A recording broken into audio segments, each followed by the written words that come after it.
Let's go. Yo. Get up, nah, I ain't a quitter. Toss me the ball, I'm a really big hitter. Big picture, I'm a straight killer. Rising the song to the highest bidder.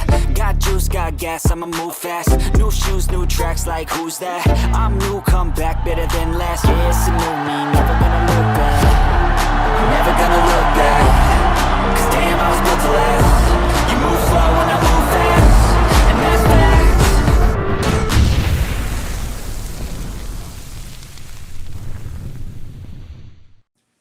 And that's fast.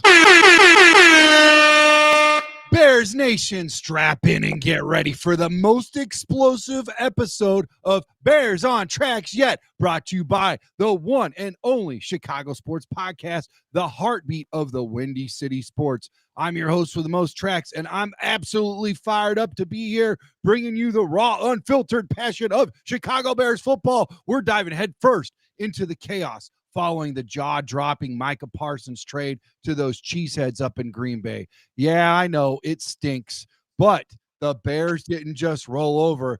They hit back with 8 roster moves to keep up in the fight, and we're going to break it all down today with the kind of energy that makes Soldier Field shake, baby. Shout out to our sponsors in the building at Chicago Sports Podcast, keeping the Bears hype alive and keeping us the platform to deliver the best darn Bears coverage in the city. If you haven't subscribed, man, pause this, hit that button, and join the fam.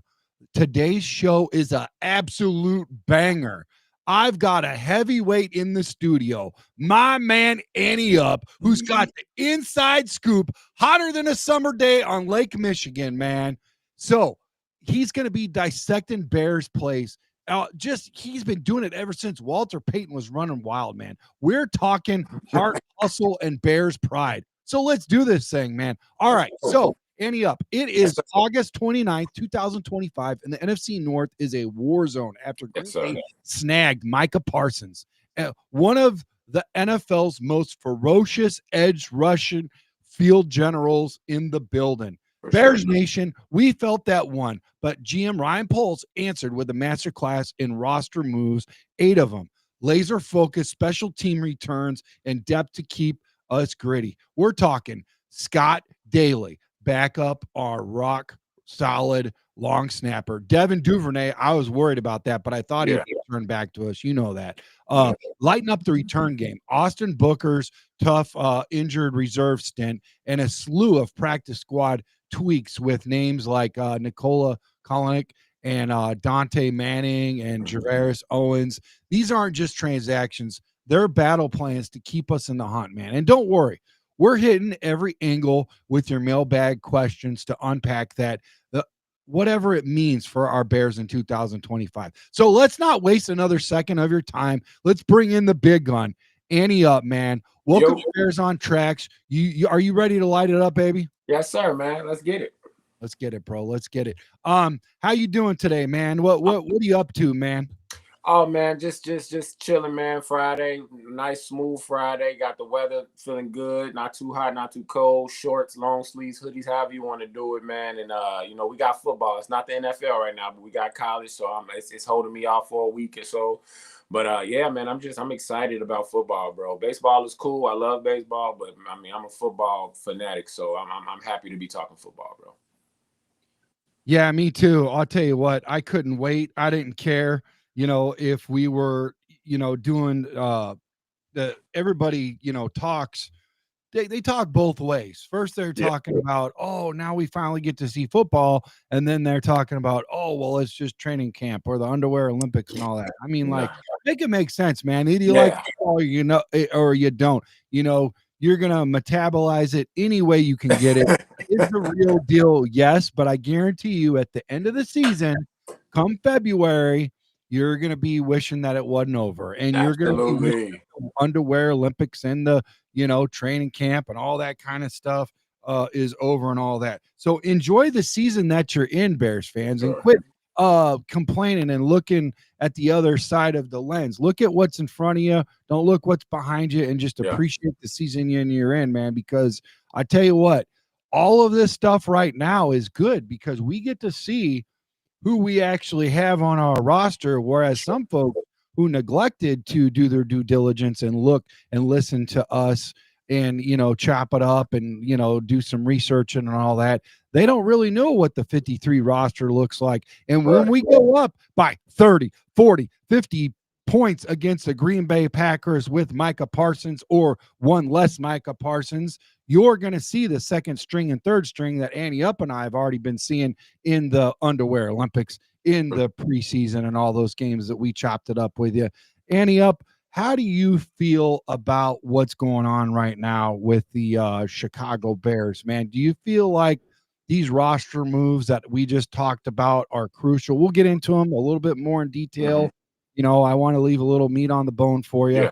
We'll get back to your questions, but just a general basic question for you. How do you feel about these roster moves after the fact that, whether it had anything to do with Micah Parsons or not, we still made the moves and we're continuing business as usual? Man, bro, Tracks, let me tell you, I'm loving the direction the Bears are taking and going.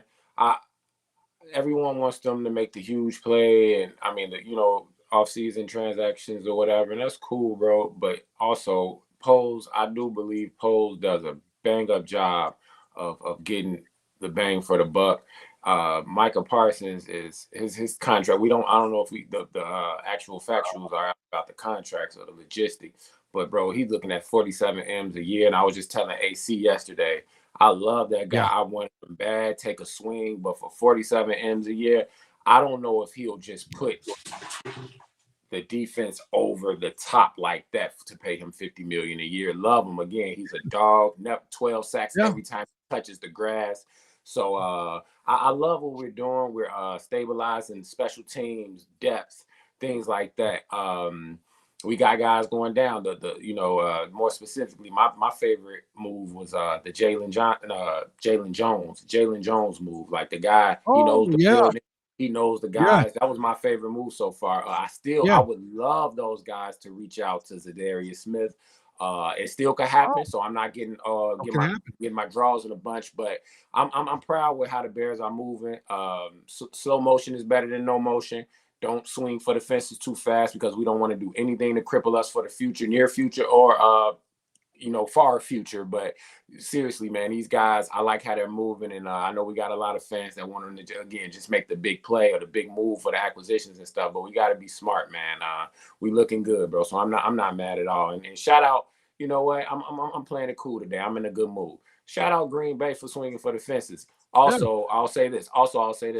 If God forbid that doesn't work out, giving up 2 first rounders, and we know how those guys up north like to build through the draft and how they their homegrown talent and stuff, and to lose 2 first and pay 47 M's a year, possibly, that's tough, man. So good luck, Yeah, and lose a stud at interior tackle, where now they are hurting in the run game because he was very dynamic the last 9 years. He used to kill us. Tracks, Yeah, right up the middle. We couldn't get nothing going. Now I would say that's where we attack, and we'll get into that in a little bit. But let's kick it off, man. You already mentioned one edge, and I agree with you. Zadarius is a good name, but what edge target should GM Ryan Poles target after the Micah Parsons trade? That move shook the division. Who's out there to counter it? There's always a counter. Like, you remember, like when Peyton Manning was killing it with the Colts. Yeah. And what did what do you call it? The Houston Texans went out and got a defensive Mario Williams. Yes. And as soon as Peyton Manning moved to Denver, what did they do? They shipped Mario out of town and he became a Buffalo Bill. So I mean, it's I'm sure his time was coming regardless, but there's some things you just can't make up, and that there's always a reaction to an action. So, and I don't even know what that's going to look like. Does that mean that we go out and get a Cam Robinson at left tackle and take care of that? Or are we good by committee? We're going to show a little video action, which I know you love. We all love. So get your popcorn. we're going to watch some Chase Daniels breakdown where he's got the X's and O's and all that fun stuff. So For sure. get your popcorn on that. But who else do you see out there that you'd like to target, man? Is there somebody out there like, Von Miller or somebody like that you think could come in and we could just get a little bit out of on third down? Or do you think we need a guy that's going to be in there more than that? What are you looking at, man? Well, I did have my eyes on Von earlier in the offseason, but those guys over in the nation's capital went and scooped him up, so that pissed me off. I wouldn't have mind having Von, and the thing is this too, Tracks. Yeah. I'm not looking for a guy you just plug in and he's just going to make our pass rush, just going to upgrade it just out of this dimension. I'm looking for somebody that these young cats can learn from and get some tools in their toolbox from. Yeah. That would have been great. A Von Miller. Again, I'm going to always go back to Zadarius. These are guys who've done it on a consistent level, year after year, perennial guys. And again, you don't got to come through and give us 15 sacks, but give these young boys some tools, man. So to be totally honest with you, and full transparency, I don't even know that many edges that are even left to go. So it's like we're going to have to wheel those guys we got now on the roster out there. And hopefully our D-line coaches and all those guys have done the best job. It really hurt me, bro. It hurt my heart to see Booker go down, especially I don't care if it was preseason. That preseason that dude had, to see that we're not going to have him, 4 to 6 weeks? That's tough, man. Already then at the position. So I don't know, man. Let's see. This is what Poles makes his money at right now, bro. We're gonna I agree. And here's the deal. If you wait in 4 weeks, right? Everybody, let's welcome Bishop to the show. Bishop, welcome to the show, bro. Man, that's so what's going on, fellas? What's going on? I see you got a little bit of wall art, and I think we're twins tonight, man. I got the same thing going on, a little tribal sun action back behind you, bro.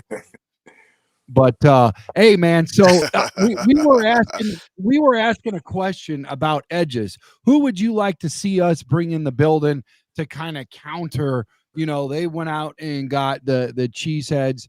They went out and got Micah Parsons. Is there anybody that you think the Bears? And just like Annie Up mentioned, right, we are one guy shy for a few weeks, almost a quarter of football. We will be without Booker, and we saw what Booker was doing. He led in the preseason, and I don't know what kind of award this is, but it's something. He wasn't worst; he was first in sacks and rushing. So, is there a guy out there until he comes back, and we could go ahead and placehold him for the season that you see, Keith, Bishop, that you like for us to go out and get? That's probably maybe not expensive, but somebody that could really help us out, bro. Anybody you got your eyes on? Yes, Zadarius Smith. Okay. Yep. Hey, that's a good Zadarius one. Smith, man. And here's my reason. Okay. Primarily, one, because we are going to be without Booker for 4 to 6 weeks. So we need somebody. We need somebody that I feel can, because I think the edge that the Bears have and can have are the first 5 to 6 weeks of the season. Why? Nobody knows what this offense is going to look like. So there's not any tape on this offense. You can have an idea based off of previous in terms of Ben Johnson, but you don't know, especially with this talent that we have. I like that. So I'm thinking take full advantage of it. You bring in a guy like Zadarius Smith, who is a veteran, who can also help the younger guys that you're trying to have in that role. He can give them the necessary tools so that this way, whether he's on a 1-year deal or a year-to-year deal, what he brings to that locker room and that practice field is invaluable. Absolutely. So for me, that's a guy, and he has a bit of a chip on his shoulder. He doesn't feel that he should be sitting. Right. So why not give a guy like him the opportunity to really get out and showcase his talent and let it be known that, hey, just because you hit the age of 30 don't mean that you know, all of a sudden you're washed up. Mm-hmm. And you he know what I'm wreaked saying? havoc in this division too. What, Let me but add that on. Yep. yeah. Plus, he has a relationship with a good portion of the coaching staff here. Love that. Why not? That's like being at home, man. That's home cooking. Yes. That's literally home cooking, bro. You know exactly what them ribs gonna taste like. You know exactly what what the lamb chops are gonna taste like. You know what I'm saying? And when the time for the comfort food, the gumbo. Let him go eat. So for me, Bro. yeah, and he's familiar with the division. Mm. There's too many pluses Yeah. to not explore, and it's not gonna cost you a lot. No. Move a few things around, do a couple restructures or whatever you need to do. Make it happen, Make man. it happen. Pay the man, Gary.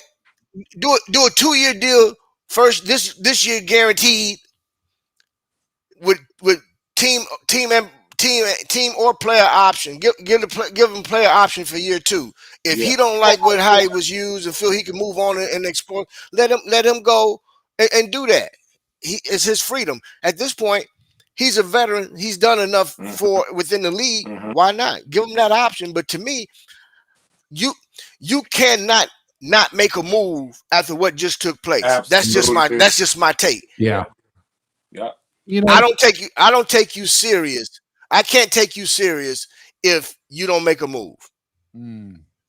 Hey, you know, and I will say this. I 100% agree. 100%. And you know, when King Poles was asked why, why didn't you make this move? You know, what happened? He says there's several different things to look at. You know, certain criteria that you look at when you bring a person in.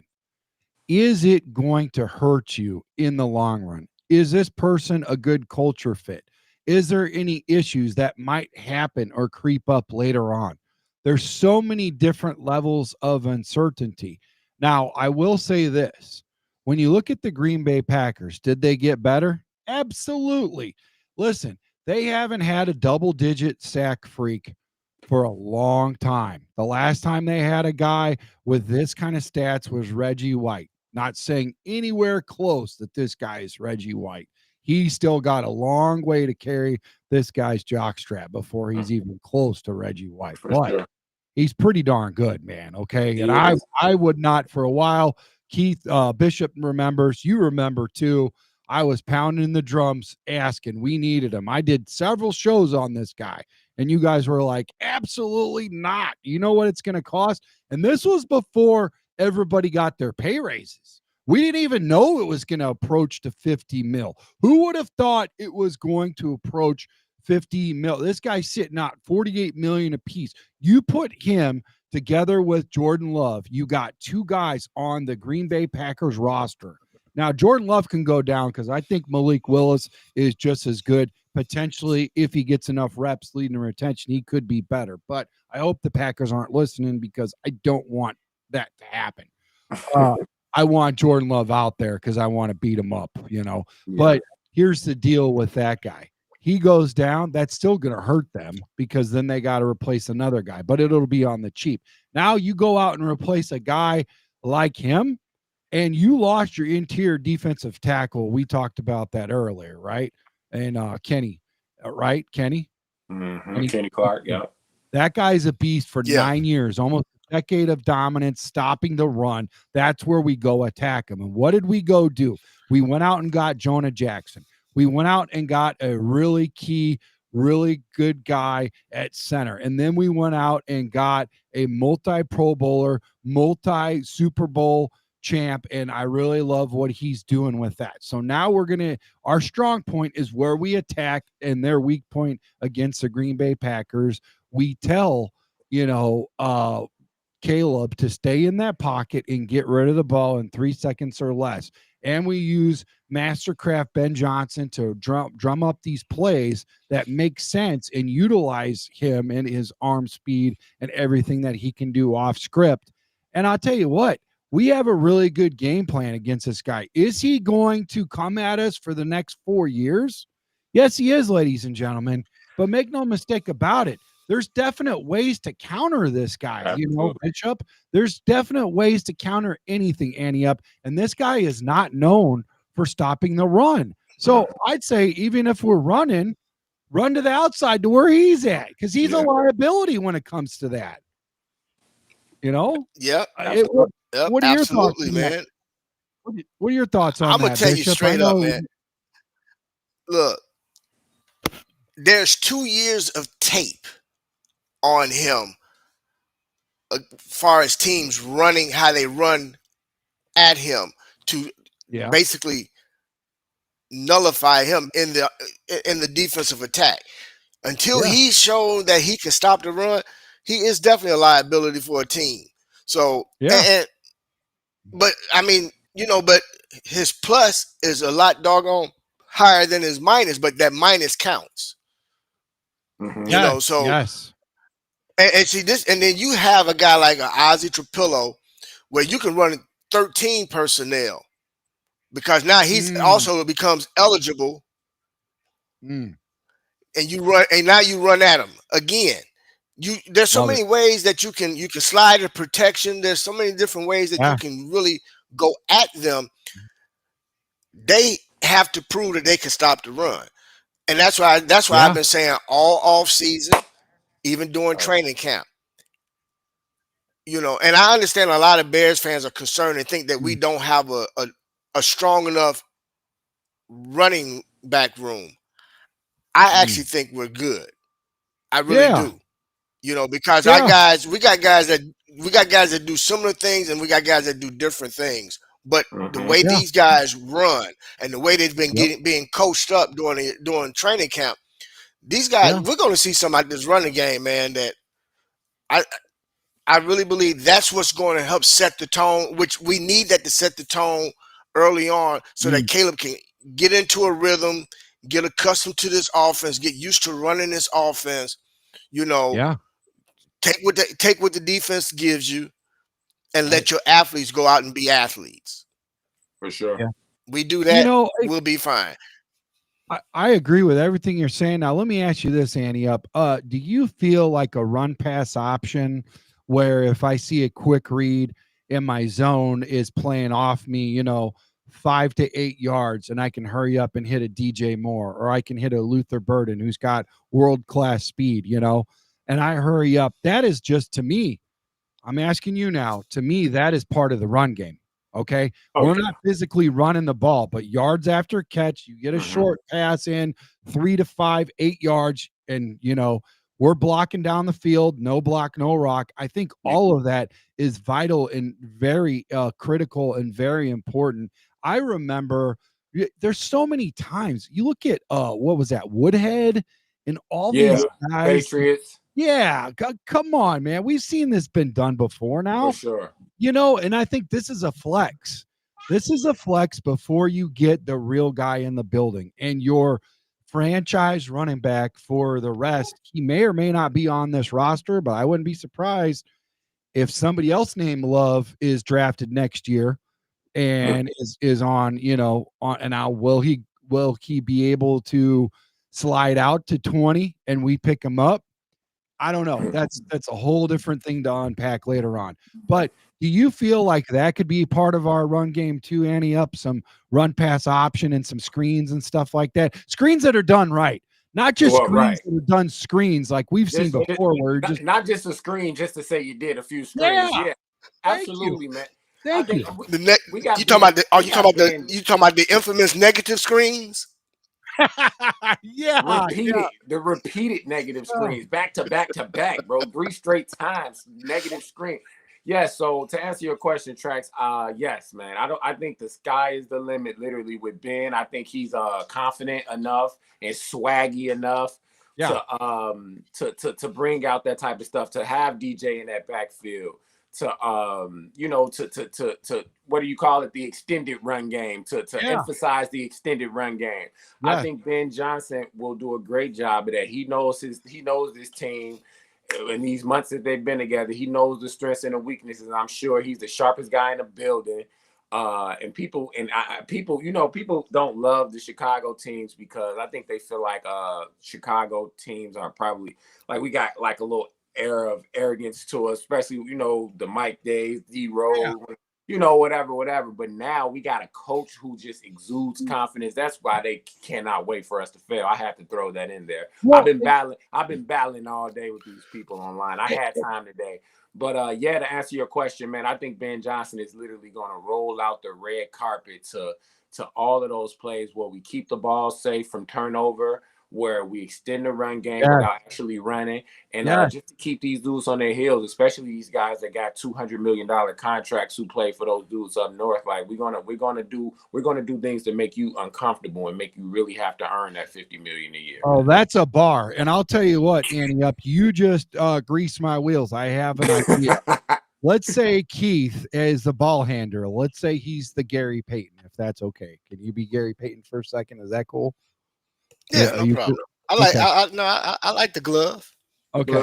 So the gloves got the ball, right? Mm-hmm. Now we're all neutralized in a chair. A chair neutralizes everybody. I don't know. We don't, unless we've said it before on the show, we don't know how tall everybody is. But let's just presumably say that you are taller than Bishop and you have longer arms and a bigger wingspan. I guarantee you right now, the coach is going to take my big tail and put me in between you and him and set a pick. Absolutely. Little pick and roll, right? Absolutely. What I envision when a guy, Micah Parsons, is coming in hot and he is trying to get to Caleb like all crazy let out, we're going to throw a screen in there.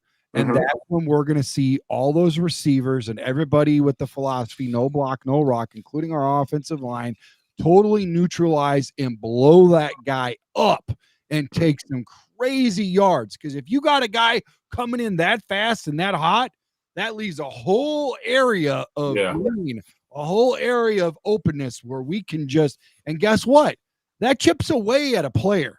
If they get taken like that, and they get demoralized. And like Bishop said earlier, you neutralize a guy like that. You neutralize. And there, Ben Johnson is going to do his masterclass chess making and move his Bishop into position so that way we can we can make him look stupid. I mean, we can make him look stupid, Hey, look, let me tell you, that's a great point, Trax.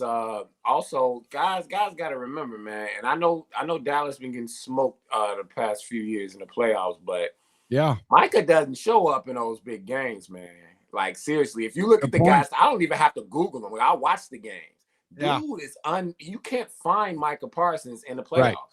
So again, man, I'm not. This isn't to just bring down, because I really do like the kid. I want him. Yeah, but, I mean, the dude has not recorded a significant statistic in the playoffs, bro.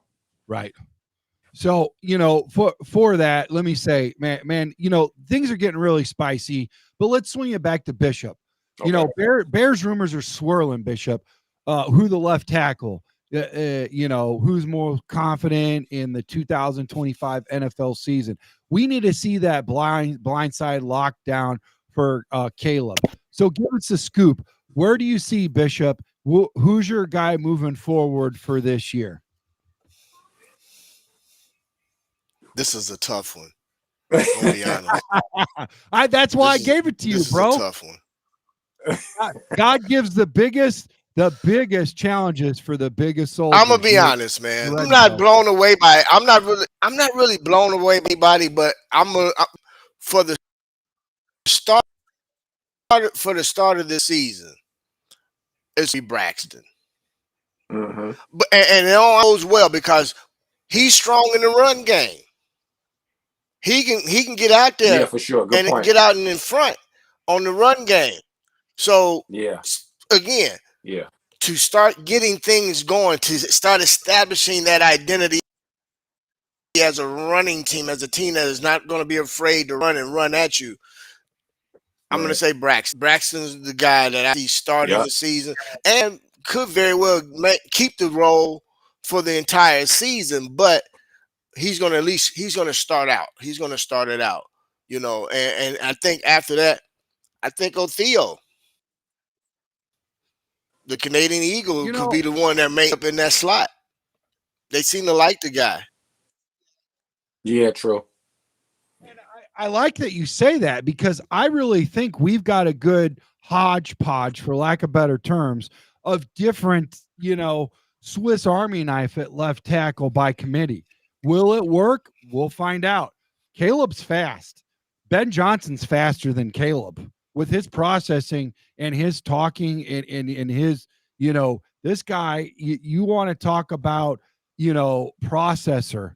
This guy's got the biggest processor that a computer's ever seen. So if he sees something, and that's what they said they like about him. You guys have seen it. You guys have heard it from the players direct. Yeah.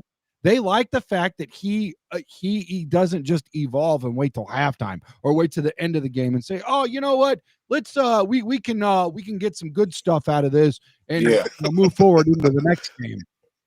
He's not about that life, dude. He's about making the change right now, pulling the carpet out and saying, "Hey, listen, we got to do better with or without you, my number one lieutenant.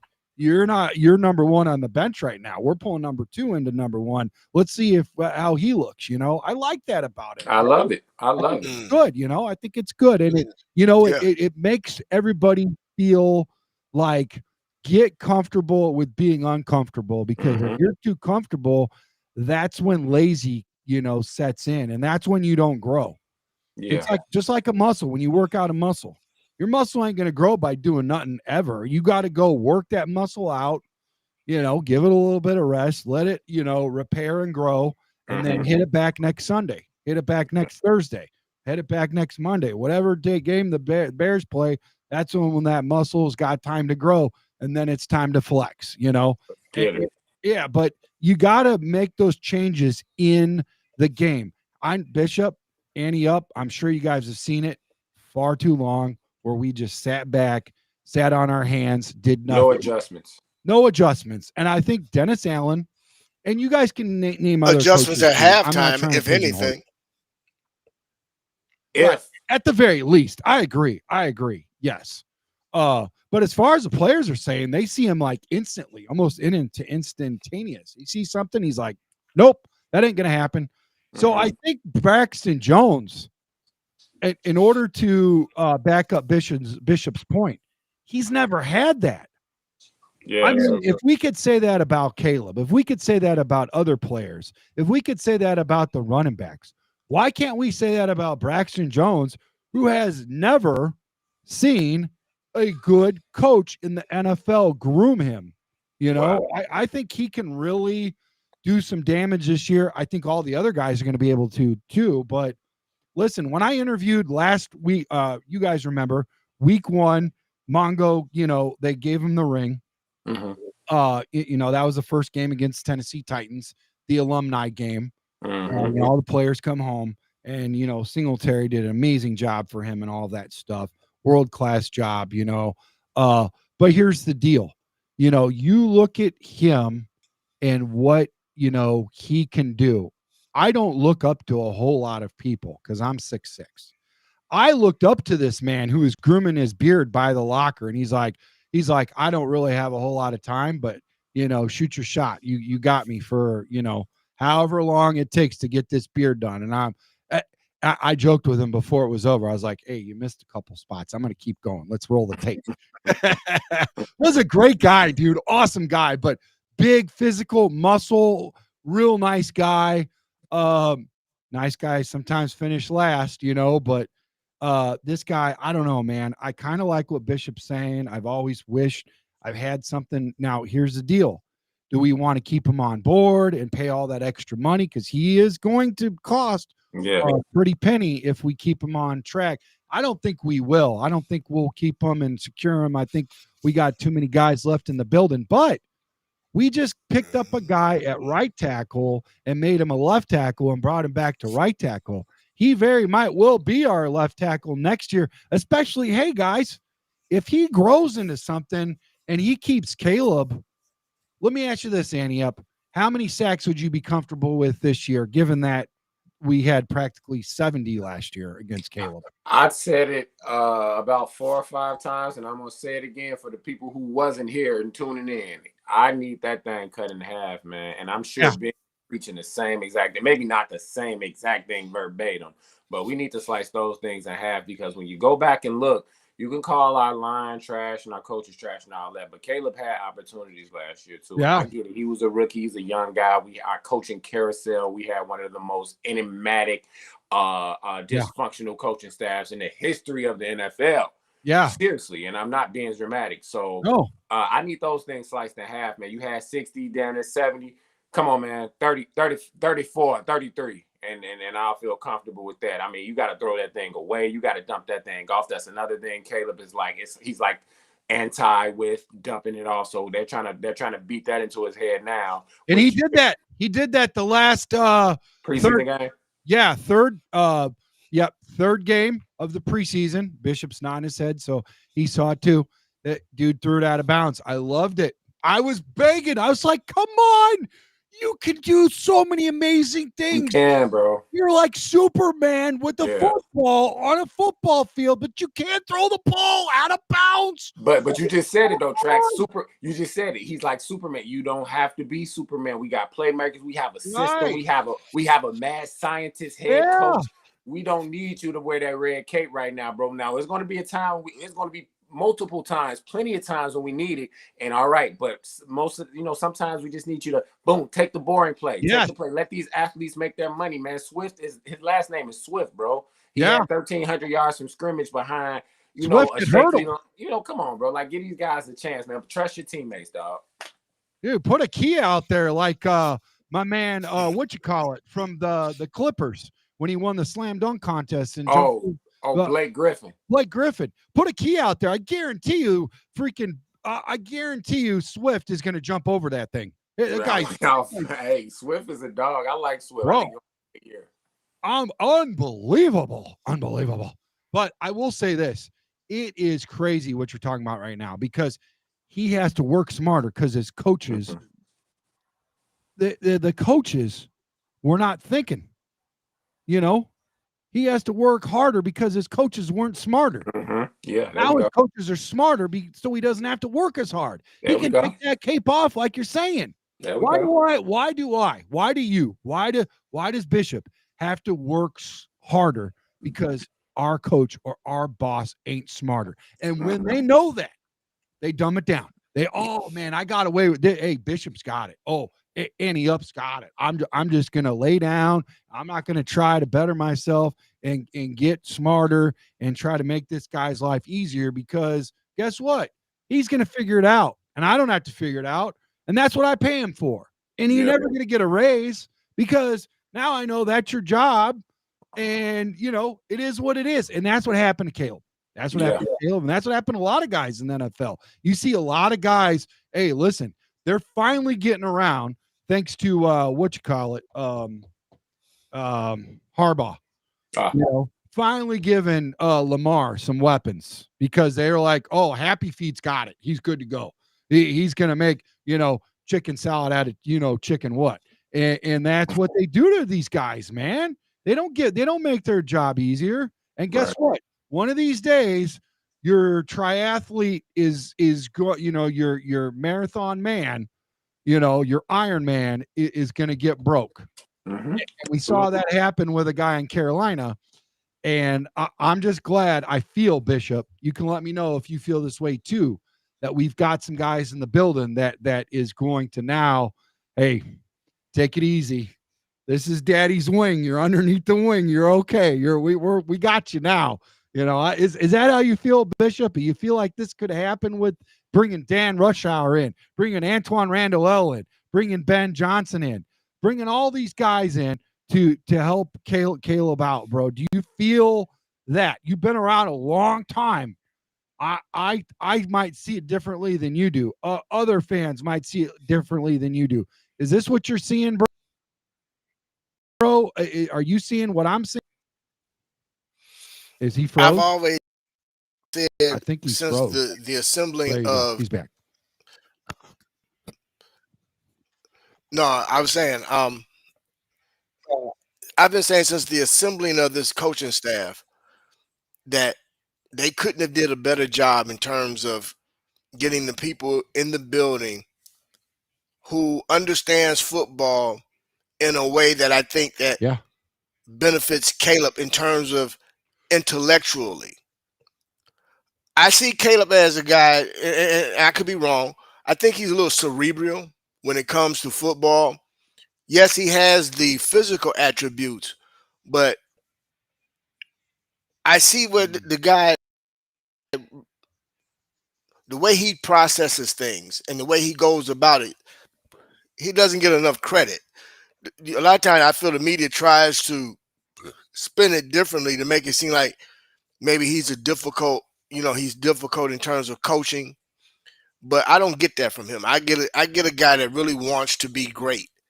And I think having a coaching staff that are teachers, but not just teachers, man, they hold you accountable. Mm-hmm. They're men, and they're going to coach you as a man. Now, they not look. So you got to have some tough skin. Yeah, it's just that simple. So and this goes for not just Caleb, but actually the entire team. And you've heard it from certain veterans, the Kevin Byards, who's and as well as Montez Sweat, and certain veterans who have said, "Look, I've never experienced an off-season training camp like this in my X amount of years being in the league. This was different." That says a lot of how they're going about preparing and getting and evaluating and determining exactly who should be on the field and what they're looking to build in regards to what their identity is going to be and what the schemes are going to be. So I feel that this off season, but especially during the preseason, we got a chance to kind of get a sense of how Johnson goes about his business. Yeah. Yeah, I agree. So, you know what? Speaking of, I'm happy for Caleb because I like what Ben Johnson did. Said no wristband. I want you to have it up here. Yeah. We need to be on the same page. Yeah. I don't want you referring to a wristband in terms of you need to know what plays you think based off playing us, what the next play should be. And we'll talk about that through the headset. Yeah. Yep. I agree. And you know what? Here's one. That's saying a lot. That's really holding your quarterback.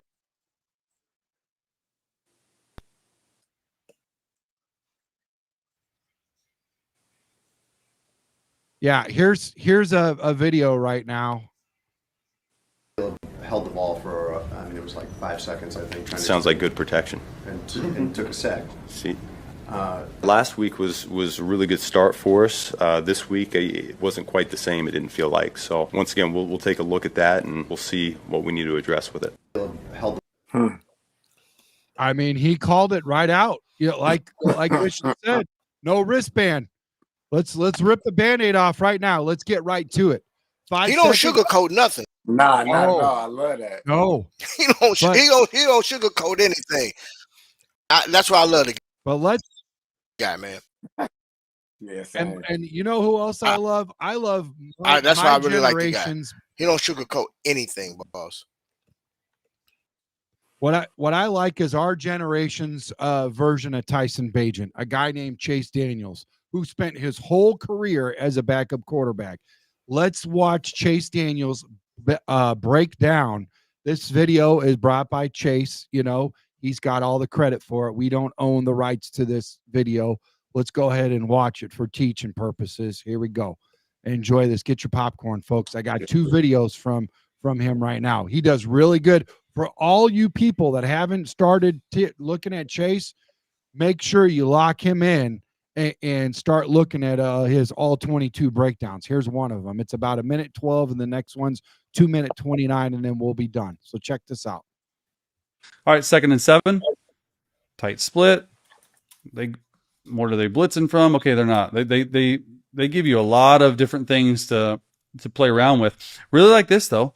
This is sweet. Just a corner route, a go ball, shallow cross, and dagger, or an in route, whatever it is. 1 to 2 to 3, pure progression in rhythm, right? Caleb, let's see it. 1, 2, 3, hitch ball. Boom, not even need to hitch. It's a nice throw. 10-yard out route. That's trust right there. Because even if this guy were to come off, man, that ball's out. This is a great rep. And I actually like how he threw it. I actually like how he threw it on the inside shoulder because, in my opinion, that's a half field safety. This corner should be squatting right here. I actually love the throw. Everything about this throw. No notes, as they would say. Right? Let's see where his eyes are. Should just be right there. 1, 2, 3. This is a good 2-minute drive. Perfect throw. No notes. Let's see it from this view. See if we got any notes. Right? Understanding. Hey, let's just go this way. Let's work it. 1, 2. Boom. Ball gone. Accurate throw. Love that.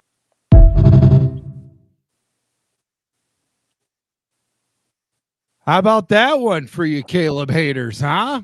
Yeah. I mean, that was pretty nice, right? Yes, sir. I love love Chase. Make it simple, right?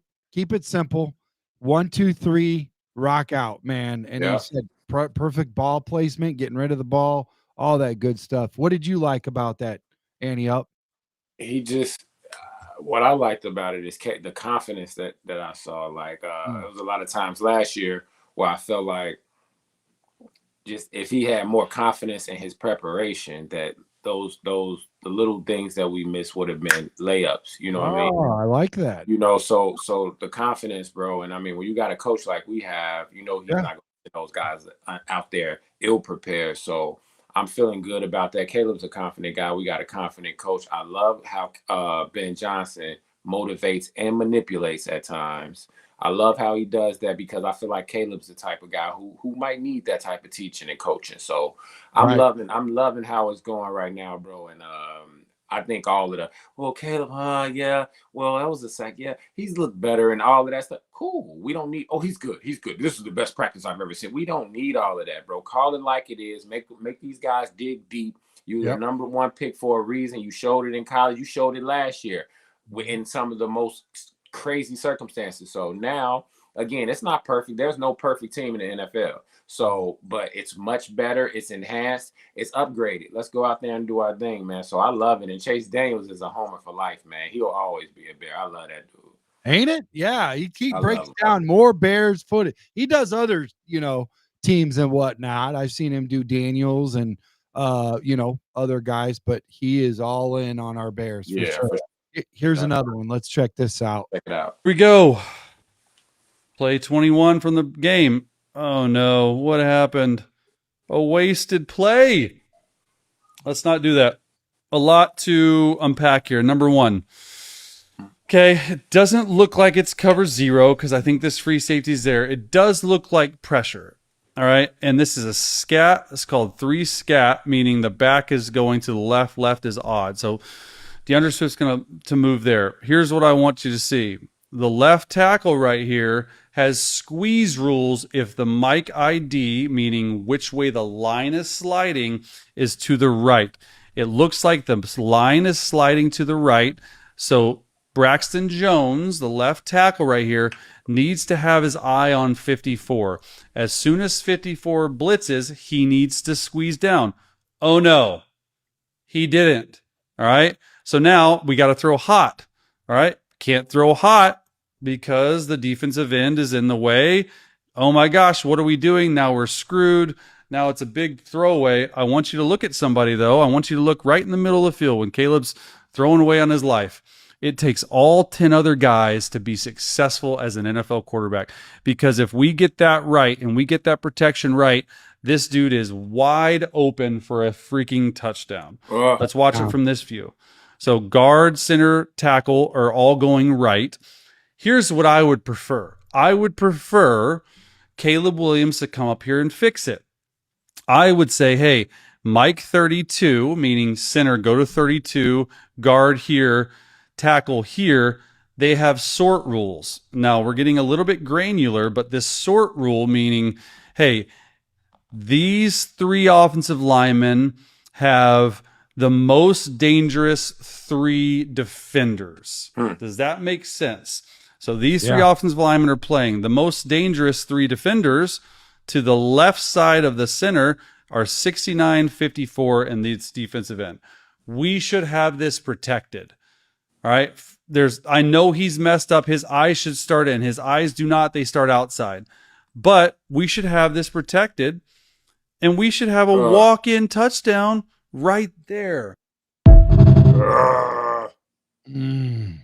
Man, that was good stuff, man. Now, I mean, it was bad stuff, but it was good breakdown, you know? Right. Awesome breakdown. So good. So good. We got a comment. They say Chase is a fraud. I don't agree with that, bro.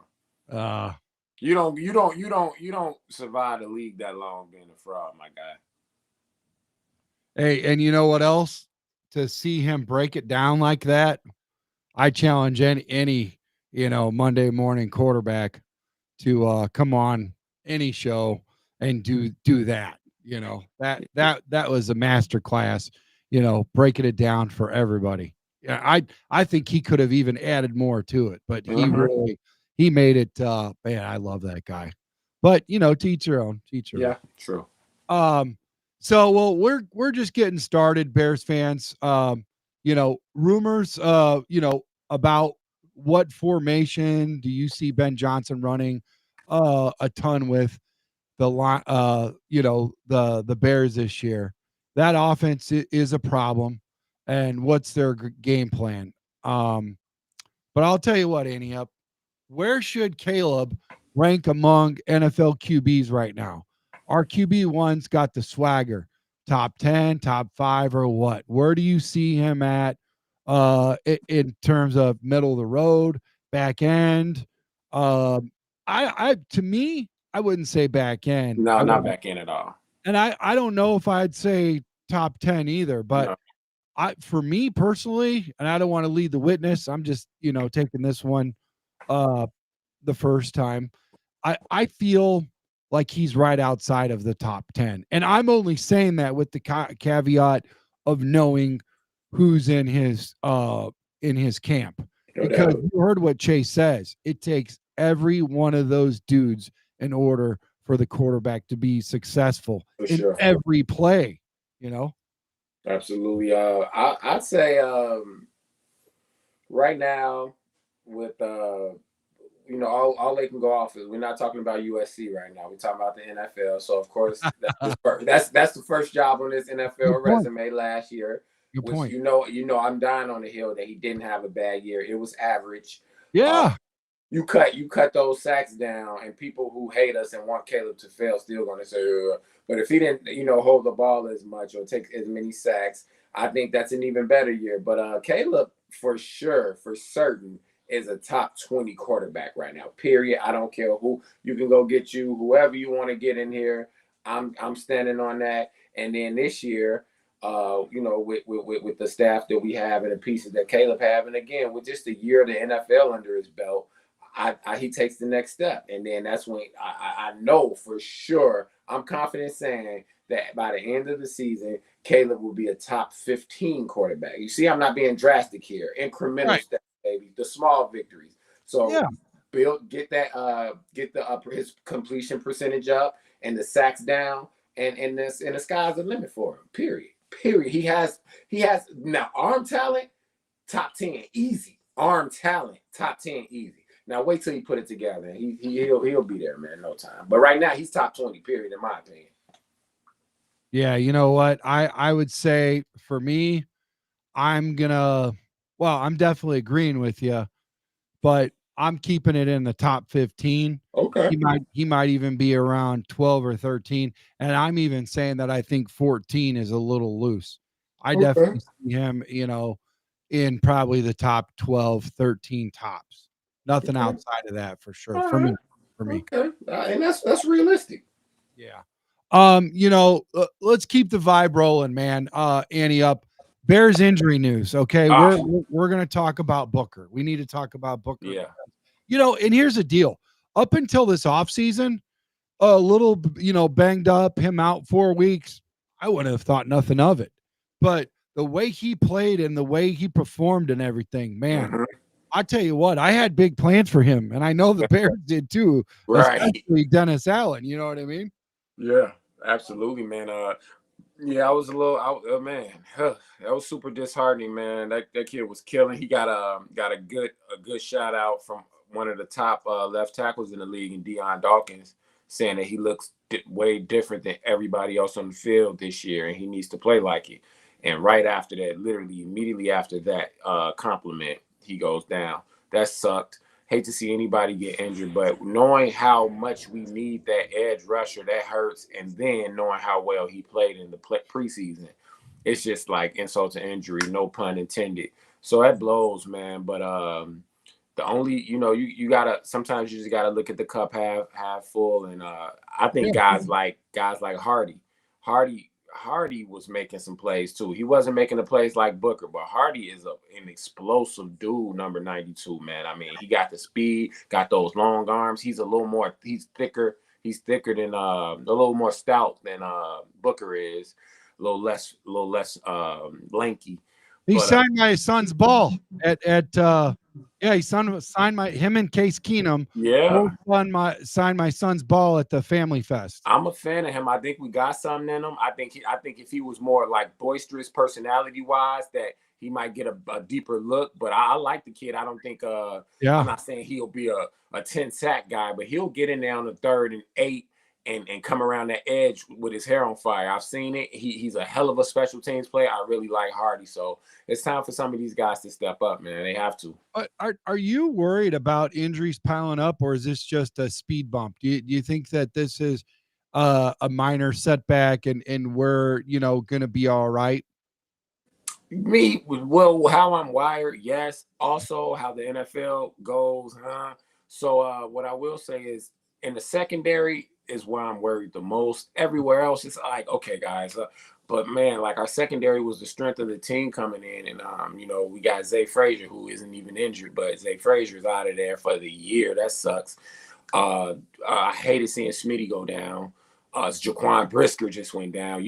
Everybody on pins and needles about this kid.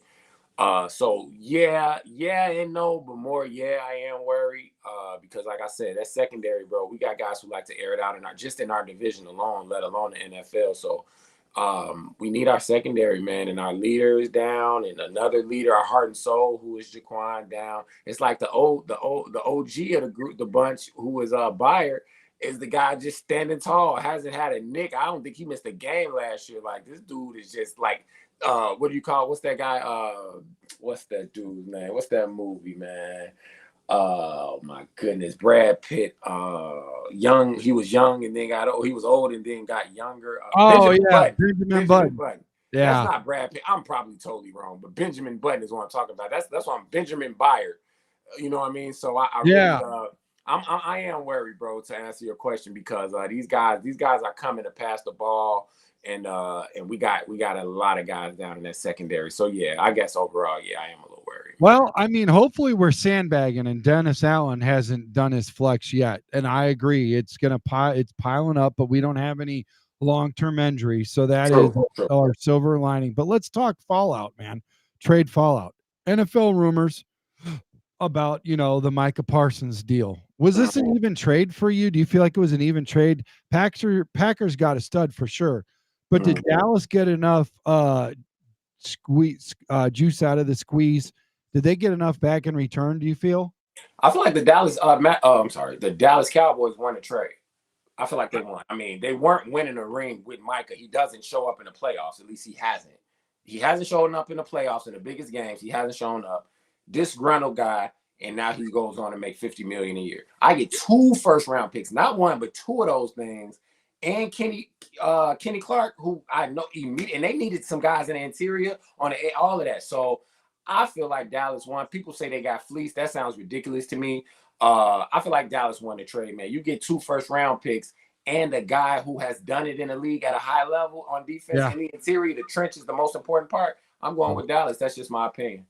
I am too. And it's interesting that you said that, because I wonder where I would be at if we would have got Micah, if I would feel that we won the trade and we did like a similar situation where we traded out Gervon Dexter, and 2 first-round draft picks, per se for, what do you call it? Micah Parsons. I don't know where I would honestly be at, or even some people say if we would still be okay if we would, did a sweat trade with 2 first-round draft picks. If that would still be all right. There's all kinds of, what ifs, but I agree with you. I feel like Dallas did in this situation. Listen, but the fans are buzzing, dude. You see it all over the internet. Every show that we've got, we're all concerned about the offensive line. Should Bears Nation be stressing out about our offensive line depth chart? Lay it on us. How do you feel? You think we'll be all right? There's a small cause for concern. Caleb took them at 70 sacks last year. Braxton isn't the best at holding anchoring that left tackle on the pass rush. So yes, you should be, because my mom says when someone shows you who they are, believe them, type of thing. Wow. Now put the pressure on this star-studded coaching staff we got. Since we know Braxton doesn't do that well, I mean, you're going to have to pass block at some point. You can't run it 95 times a game. So what I'm doing is I'm playing to their strengths, which I know they're smart enough to do. We got a coaching staff that'll just do the simple things. Sometimes it's not that you're so smarter than everybody. It's just that you simplify it. So go let this guy get some confidence, push old Micah around or whoever else. You see I'm drilling on Micah. But push him around and let him get his confidence up, and then boom, on let's just say a 2nd and 4. Now he just dogs a guy. Caleb throws for a 30-yard bomb. Now he feels like he can conquer the world. So they know what they got in the building. Build those guys' confidence up, because that's the number one thing. We were looking good until we lost that game to DC, even with everything we had going on. Yeah. You know what I mean? Like, they were confident, even though we were squeaking by. A win is a win. No moral victories in the NFL. Yeah. So, man, I really believe in the staff, man. And we had good players and stuff, but those guys didn't know how to navigate our team and our personnel. So I'm feeling good about this, and I can't wait to see some of the scenarios that our coaching staff will be placed in this year, to see how they respond and shut some of these critics up. I love doing that. That's my most favorite thing ever. Yes. So I'm looking forward to it, Tracks. Like, seriously, man, we got a couple concerns on the line, but overall, I'm satisfied with the moves that they made. The Tooney move was my favorite move, but besides Ben being number 1, Tooney being number 1A. So I love what they did, and people think we can just go to any team and just grab their best offensive line and just put them on our team. This is not Madden, and it's hard to do in Madden even. So get over that. Stop living in the fantasy world. It doesn't happen like that. If it did, we probably have a guy already. So yeah, man, I'm feeling good about him overall, man. Yeah, and with the Kansas City Chiefs in the last 5 out of 7 years, Patrick Mahomes has had a different left tackle 5 out of 7 years. Wow, didn't know that. Every time, 5 out of 7. That's insane. That is very. and that's what good coaching. Yeah. That's what a good offensive line coach. That's what a good coach calling the right plays and using the strengths for you. Yeah. Okay? Because you look at it, out of all 32 teams, nobody front to back, left tackle, left guard, center, right guard, right tackle, have all guys that don't get any injuries and all are Pro Bowlers. No, it don't happen. Not at all. It's somewhere there's going to be a chink in the armor. So yeah, for sure. So let's look at the AFC for a second, man. Let's look at the AFC. NFL season rumors, how do you see the Cincinnati Bengals and the Pittsburgh Steelers stacking up in 2025? Those squads are legit, but what's your take, man? Do you feel like that is one of the tougher divisions outside of the NFC North? Oh, yeah, for sure, because you got to – just Burrow and his guys decide. The Steelers are in the playoffs every year, period. For the last, 20 years, something crazy like that. They're in the playoffs every year. For whatever reason, they're being penalized for it. That's crazy. Like, just sometimes I just have to remove myself out of these forums. But they're in the playoffs every year. So you can look at the the gold and black, and give them a check next to them to make the playoffs. Okay. Then you got Burrow and those guys. Burrow, they played in the Super Bowl, right? Or did they play in the Super Bowl? Yeah, they lost. They lost to the Rams in the Super Bowl. So they played in the Super Bowl already. So he's been there. He didn't win it, but they've been there. And then, if they had a smidgen of defense, so Yeah, it's very tough over there. I'm a huge Joe Burrow fan. Joe Cool is one of my favorite guys in the league, seriously. And but yeah, man, you gotta like seriously, they can put up 50 on you in a blink of an eye, but the thing is that defense might give up 51. So yeah, that's tough. Yeah. That's tough. But no, very tough over there. Those guys are if they don't make the playoffs, it's like the sky is falling type of thing over there. So yeah, very tough division, man. Very tough over there. I agree, man. It is as close as to the black and blue NFC North as possible. Sure. If there's any team that's NFC in it and NFC North in it, it's the AFC. You know, with the Bengals, like you said, with the Ravens, and top-notch Steelers. Crazy, man. Tomlin is awesome. But so getting back to the draft, because the draft's always on our mind, even when it's far away. Is there anybody next year that you're hoping Poles would go for, or is it more of a position that you're looking at than a player per se? Yeah, I want to. Man, I wish D Nice was here right now. But and I'm gonna use D Nice voice and D Nice's voice. We gotta find a tackle, man. Trapillo not it. Look, he couldn't beat out old what's my boy? He couldn't beat out old Braxton. We gonna be looking for a tackle. So yeah, man. We probably, I think Trapillo again, and even the Bears, some of the guys in the organization said like once he went to right, he was super smooth and not as robotic and totally comfortable. So hey, he might, he might have a future there. I still think he's going to be a stud, but it might not be at left tackle. So I want to get it where you look across the board, and again, you're gonna have chinks in the armor, but I want the weakest link to even be a strength type of thing. So, go find one of these guys, man, or in Texas, or one of these. I don't know, but probably left tackle still, because I don't think Braxton is going. I don't think we're going to pay Braxton, to be honest. Even if he has a solid year, who knows? But we'll hope for the best with that. But let's get this O-line solidified, and I wouldn't mind going to find a stud of an end, and you can go. Texas A&M keeps one. So, I want somebody. He can be situational. He doesn't have to be in there every down. But when it's 3rd and 8, take that guy out, put that dude in, and turn him into a NASCAR driver, bro. So I want the trenches. Keep building the trenches, man, and still look for studs to keep the skill positions. But I want those trenches to be built up like we never had them, man. And it's time, and Ben is going to demand that. I guarantee you. Well, and the hardest thing about building the trenches in the front end of the draft is, you look at a guy like Micah Parsons and you say, wow, he just got 50 mil. So what you want to do is you want to establish that in the draft. Like you go get your quarterback. We got Caleb. So now for the next 3 more years, we're covered and we don't have to pay that astronomical price. At some point, it's going to catch up to us. We're going to have to pay for that. Absolutely. Same thing with the edge. That would be like number 2. Receivers probably number 3. And offensive line is probably number 4 in there, and running back is probably like dead last. So that's probably why we drafted last, running back or whatever. Yeah, it's hard to be in Ryan Poles' spot and say, do I go get a tackle in the first round or do I go get an edge? Because you know what I'm saying? It's absolutely.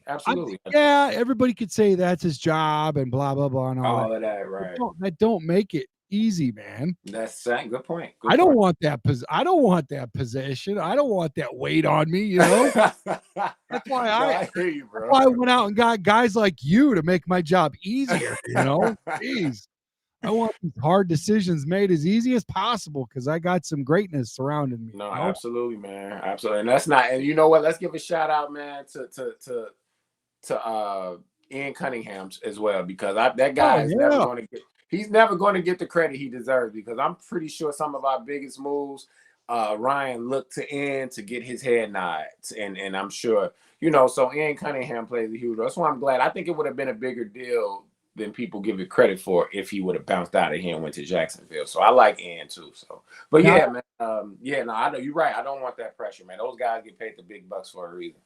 Now, I will say this. During all of last year, I was saying, I don't think we're going to go out with the left tackle, and here's why.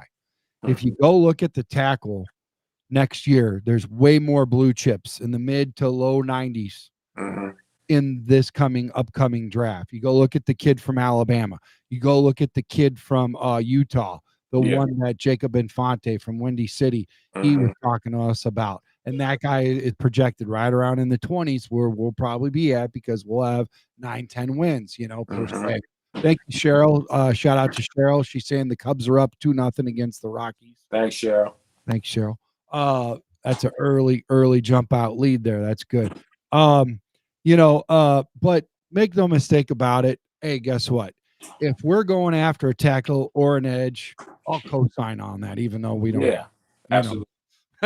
I think you're not wrong there for going after Not at all. one of those. We're okay. Thank God we're not having to go after a quarterback though. Oh man, it feels good, ain't it? I'm so happy, man. I'm so happy for sure. Well, one last thing. Do you think could DJ Moore potentially be a trade candidate? His name kind of gets swirled around in there, and we're receiver heavy. I do know he just signed a contract recently. Yeah. So for me, it's kind of hard to see. I mean, I do understand why folks could look at this as a possibility. Yeah. I still feel he's our wide receiver number one, but could pull the trigger to bolster the edge. Do you see that being a possibility or no? It's a business, so in that aspect, absolutely. But then, I've been following the Bears my whole life, and these guys, they're more like a family. So I think what DJ brings, they love DJ over there, man. And like I say, it's a business first, but they really do love DJ. So I would lean, if I had to lean one way, I would say no.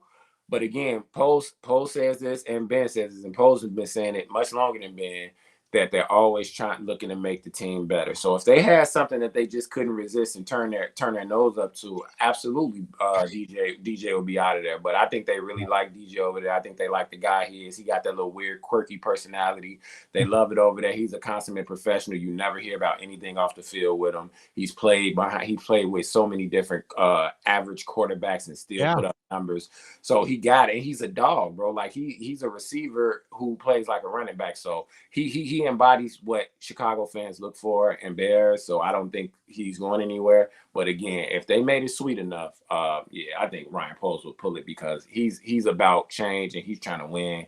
And he gets so much flack, bro. And I mean, no one's perfect on the G. No one's perfect in football. No one's perfect ever. But I sometimes I see egregious things said about the dude. And it's like, whoa, do you remember we had Phil Emery, who would go out there and get dudes on their last leg and pay them millions of bucks, and those dudes will come in here and be exposed and bums?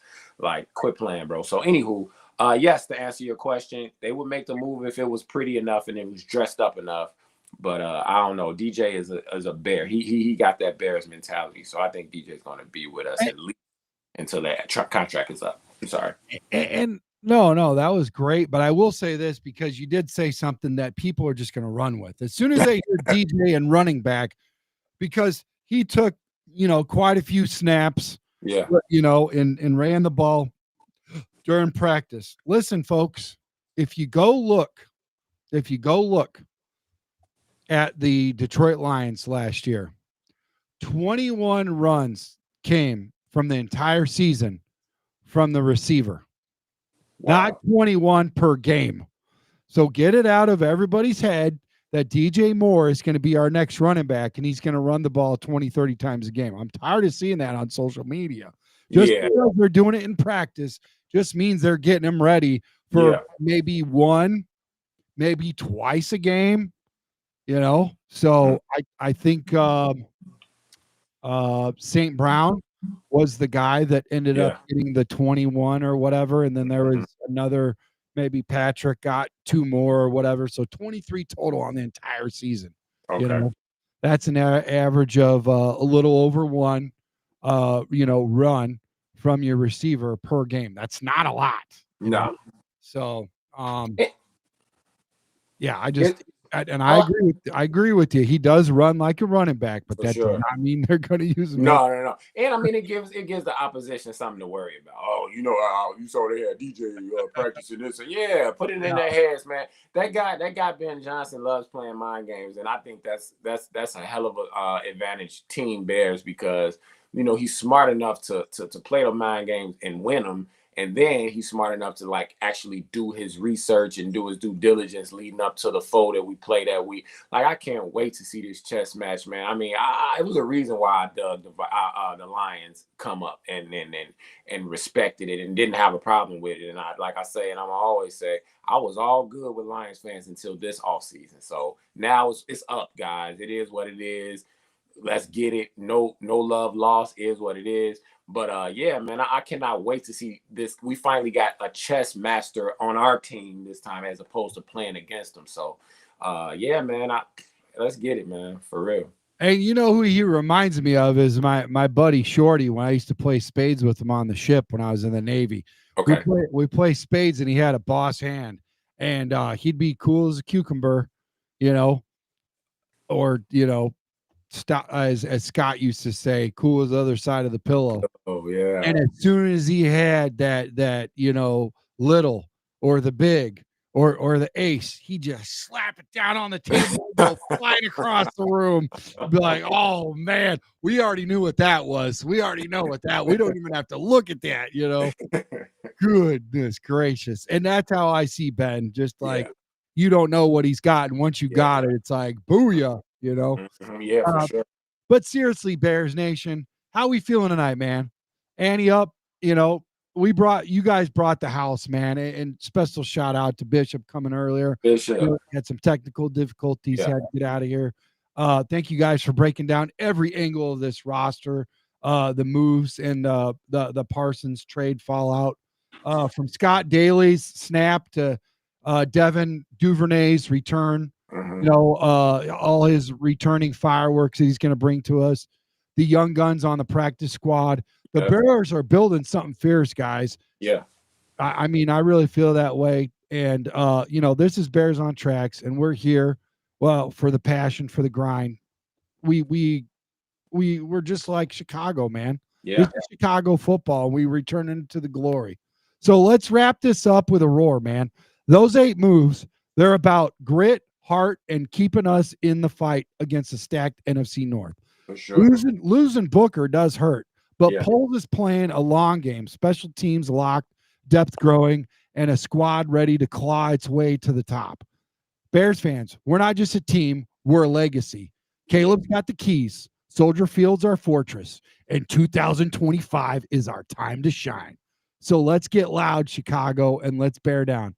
Big thanks to Chicago Sports Podcast for powering this show, man. If you're as hyped as I am, smash that subscribe button, drop a like, and share this with your crew. And let's keep the Bears burning. I'm Trax. This is Bears on Tracks, and we're making history here, me and Annie up. Until next time, let's ride the wave and show the NFL what Chicago's made of. And make sure you guys enter in for a chance to win a jersey of your choice. All you got to do is like, subscribe, and share this video, guys. That's all you got to do. And make sure you guys check us out. Hold on a second. Let me take this off really quick here. Make sure you guys check us out at the Wind Creek Casino. We've got some special things coming up. Right here, we got week 2 against the Lions. Subject to change, we might actually extend our programming into more games, but this is what we've got right now in front of us. Week 2 against the Detroit Lions. That's on the 14th. Week 6 against Washington. Week 9 against the Bengals. And week 11 against the Vikings. All of which I feel are winnable games for sure. For sure. Let's go, boys. I mean, how do you feel about that? Do you feel like those are winnable games right there? There's only a couple games that I'm a little bit cautious of. How you feel about those games? I told you we're gonna come out the gates fast, get that confidence up, get that momentum going, and I want all the, like you said, it's only a couple games. I'm like, Ravens, one of them, of course. I think we got the Eagles on there too, but I think even with those guys, you put the Bears up. The Bears were in so many games against so many good teams. I can't count how many times we got blown out in a good way last year. Like the games were close. You know what I mean? We went out scratching. So I think that coupled with a whole new coaching regime, bro, is going to take us over the top. So I'm feeling confident against anybody the Bears face, especially with all of our guys out there. And again, if there's any silver lining in the injuries, it's that it happened early and we can get out and kind of, what do you call it? Get our balance going, and then when the guys come back, it's just like full force. So I think Jalen will play. I'm not worried about Jalen. I'm still searching for information on Jaquan. I'm not sure about him, but I like Jonathan Owens. I will say that to fill in for him.